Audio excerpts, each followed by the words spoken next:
बिस्मिल्लाहिर्रहमानिर्रहीम। अस्सलाम वालेकुम सारे सजना ते बिरावां नूं सत बिस्मिल्लाह ते जी आन आखे बिरावां अगे तो तुहानूं मैं खबरां तो आगाह करदा हूं ते अज जिहड़ा मेरा मौजू है ना वो बड़ा डिफिकल्ट ते मुख्तलिफ है।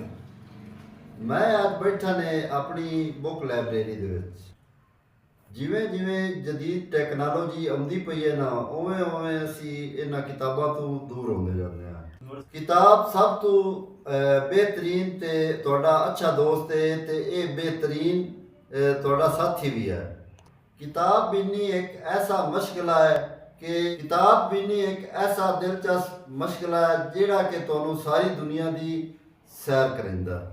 तुहाडे इल्म विच इजाफा हुंदा है ते बहुत सारियां जिहड़ियां पोशीदा चीज़ां ना वो तुहाडे वास्ते तुहाडे दिमाग विच खुल जांदियां।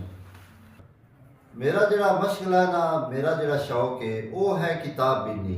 मैं ज़्यादा वक्त अपनी लाइब्रेरी गुजारदा किताबां पढ़दा।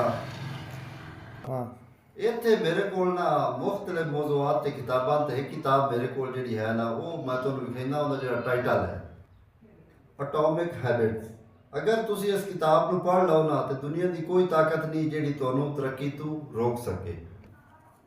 इस किताब दे विच सानूं ਉਹ ਗੱਲਾਂ दसियां गईयां कि ਅਸੀਂ अपनी जिंदगी नूं किवें तब्दील कर सकते हैं। इस दे विच ਉਹ मुफीद ਗੱਲਾਂ ਨੂੰ कि ਜਿਹੜੀਆਂ ਸਾਨੂੰ तरक्की ते लैके चल सकदियां ਹਨ। अगर कोई बंदा चाहता है बई अपनी जिंदगी नूं मुस्बत तरीक़िਆਂ ਦੇ मुताबिक ਲੈ ਆਵੇ तो वो इस किताब का एक बार मुताला जरूर करे ताकि वो कामयाब होवे।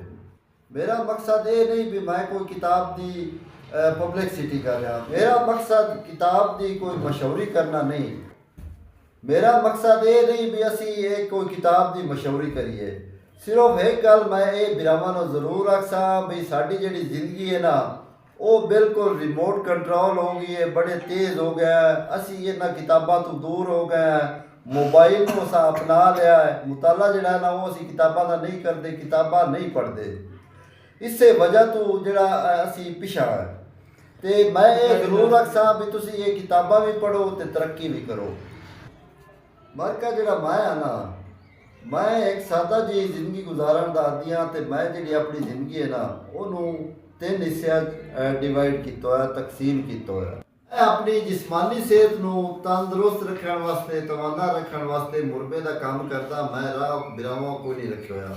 उत्थे थोड़ा बड़ा काम करदा, पट्ठे वड्डे होर डोरां नूं पानी पिवाया होर उत्थे जिहड़े काम हुंदे ने वो मैं करदा। उस तो हट के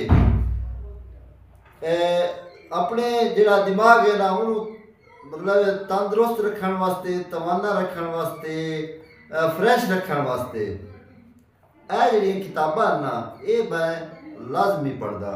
होर इस तो हट के जिहड़ा त्रीया काम है वो मैं करदा बई अगर मैनूं टाइम मिलता है ना तो मैं रूह नूं ताकत देवन वास्ते सुकून देवन वास्ते मैं एक अवामी नुमाइंदा रिपोर्टिंग भी करदा। बई जिहड़े मजलूम हैं जिन्हां दी कोई नहीं सुनदा असी उन्हां दी आवाज़ बनदे आ ते आला हकाम तक वो आवाज़ अपड़ाइंदे आ।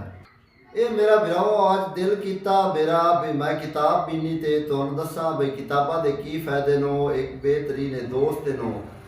ते इतनी गल्लां जे जिंदगी दी इजाजत जे जिंदगी दी मोहलत नवीं गल्लां दे नाल तुहाडी खिदमत दोबारा हाजिर हो। अपने सज्जन अपने बेली अख्तर समेत जो करूं दे इजाजत अल्लाह बेली।